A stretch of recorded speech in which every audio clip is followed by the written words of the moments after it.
David Moore, Dallas Morning News. Micah showed up on the injury report yesterday. Said this illness has been going through the team the last few weeks, and what about today with him? Yeah, definitely. Micah will not be here again today. Obviously, we have a number of guys, particularly their families, are fighting through this period that we're in. It's going around. And just kind of follow up on that. How has he handled building on what he did last year, just as far as what he handles on the field and off the field? There's so much more attention, really, in both.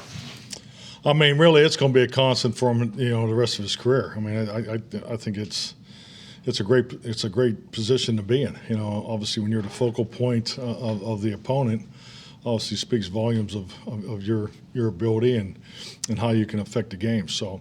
But yeah, I mean, as far as the chips and all those things, and and that's a big part of our self-scout each and every week. But he's handling it. Clarence Hill, Fort Worth Star-Telegram. How do you go about preparing for two quarterbacks? Have you seen enough of Gardner Minshew? What do you?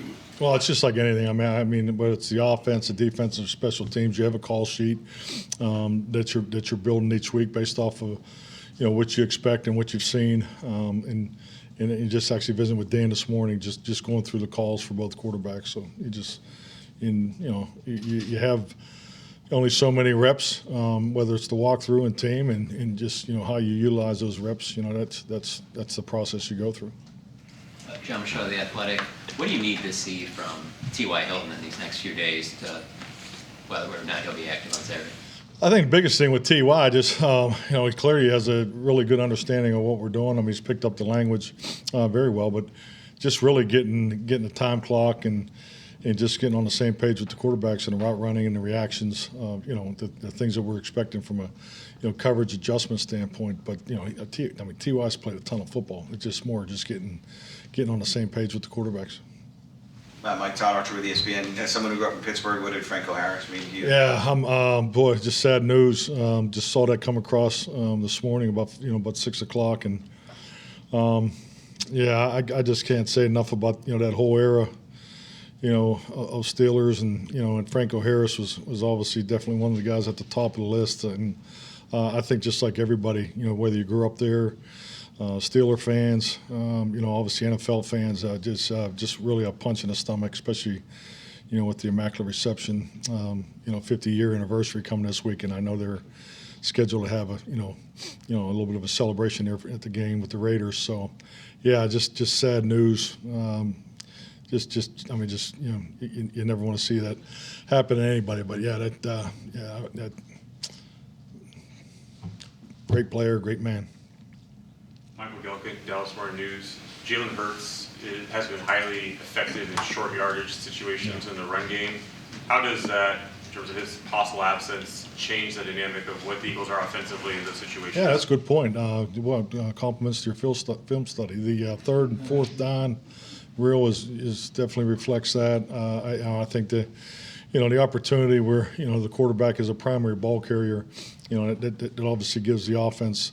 One more player for the defense to account for, as far as your containing your force and your secondary force components. So, but yeah, I mean, we got to be ready for either one of them. But it's definitely a very tough package to deal with. Todd? Lane Johnson's gone some 17 games or whatever without allowing a sack. What is it about his ability that stat is even possible? Well, I mean, I think the first thing that always jumps off the film with Lane is just, his gifts. I mean, he has the size and length, and he's just, twitchy and athletic as they come. But, you're talking about a seasoned veteran that's seen it all, and, obviously playing at a very high level. I understand you're focused on this game and you're not taking a macro look at things, but you have a quarterback in Dak Prescott who's 26-6 against the division. When you've had a quarterback who's had that much success over a sustained period, just what does that give you going into division games in general? Well, I mean, as we talk all the time, these are the most important games, and in quarterback, differential is a big part of it. I mean, if you just look at the in the last, was it 11, 10, 10, 11 games against the Eagles, the big obvious is our turnover differential, time of possession, and, and one that's jumps out is quarterback, differential. So quarterback differential factors, and it's just not really just the performance statistically, the quarterback is all the things that lead into that. So, I mean, that really reflects our pass rush. Are we putting, are we getting it done on their quarterback, versus protecting our quarterback? Obviously, both, the run defense for both sides will be a huge focal point in this game. I think we all recognize that. Stats point to that. So, I mean, all those things go into helping the quarterback be successful. Yeah. Mike Edwarder, ESPN. What concerns you the most about the decline of your defense? And as you mentioned the other day, the personnel losses you've suffered at all three levels on defense, what are they capable of at this point? Well, I mean, big picture wise, I think just, anytime you go through, a situation where, you have to make change because of injury, there's a connection, a timing component that goes, that is a big part of, the new guys coming in and playing their roles and so forth. And we're just kind of going through one of those phases right now. I mean, it happens to everybody at some point in the season. It just, just has happened to us the last couple of weeks. So, I mean, that's about as far as it goes with me. I'm just more focused on, how do we get these guys extra time together? It's, the individual film study, just really hammering the basics, just putting, the extra time in. And, obviously we've got weather coming, just staying on top of all these little things that just to make sure that we're getting these guys connected. I mean, we're not putting in a bunch of new schemes because based on who's playing, we're not going to change our fundamentals. We're not changing our techniques. I mean, it's about guys playing together and playing at a high speed together and fight through the adverse moments. Because, it's, this game, so much of it comes down to big play production. And, and if you just look at the numbers, it speaks volumes about, A, how we're playing offensively, and B, what, some of the things that have gone on. But I just think these are cycles that you go through. Injuries are part of the game, and we got to get through this with these new guys. Jake Ferguson, where is he in the concussion protocol? To what level will he go?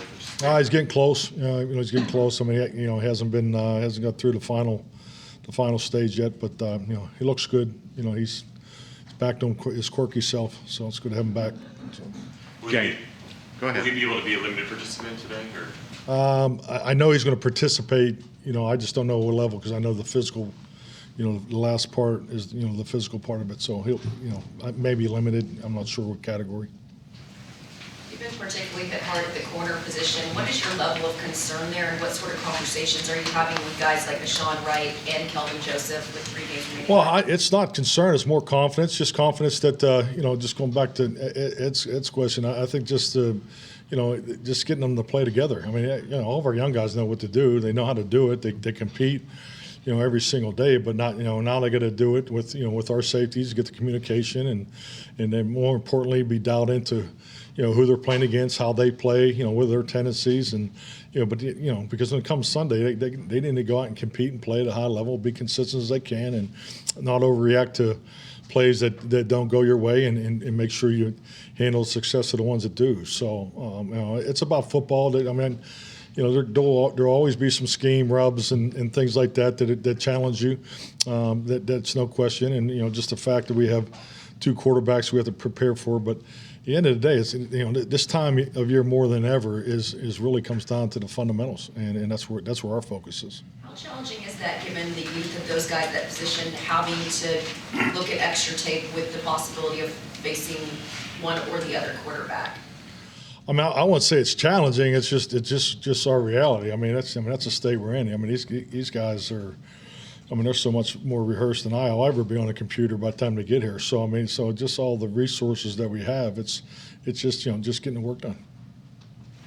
Mike, you've avoided losing back-to-back games at any point this season. What is it about this team's ability to bounce back from a loss? I think that really, when you have the ability to bounce back, resilience, or ever how you want to look at it, that directly, points to me is to the culture of the locker room. I mean, these guys believe there's never a dent. We all have to answer, questions, and we have other responsibilities, but the everyday function of, getting together, meeting, walking through, communicating, connection, commitment. This is a very, very consistent locker room, so I think it directly reflects that. What have you learned about Trayvon Mullen in about a week's time that he's been here? I mean, he's done a really nice job. I know our defensive coaches, feel good about what he's done so far. But, we haven't had, a bunch of, Thursday type practices. So just, anxious to see him get some work today. I know in just special teams wise too. I know John feels good about him. All righty. Thank you. Thank you.